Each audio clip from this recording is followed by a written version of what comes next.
തീർച്ചയായും മൃഗങ്ങൾക്കും ചിന്തയുണ്ട്.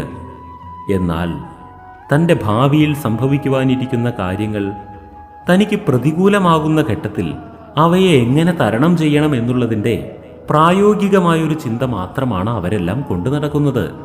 എന്നാൽ മനുഷ്യനാകട്ടെ ഭാവിയെക്കുറിച്ച് ചിന്തിച്ച് വ്യാകുലപ്പെടുവാനാണ് ശ്രമിക്കുന്നത്, അല്ലാതെ പരിഹാരങ്ങൾ കണ്ടെത്തി വെക്കുന്നതിനല്ല. ഇതുകൊണ്ടാണ് മനുഷ്യൻ ദുഃഖിക്കേണ്ടി വരുന്നതും.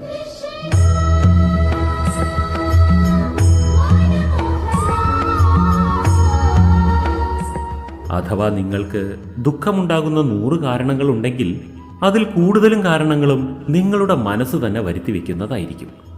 അതായത് ചിന്തകൾ കൊണ്ടുണ്ടാകുന്ന ദുഃഖങ്ങളായിരിക്കും.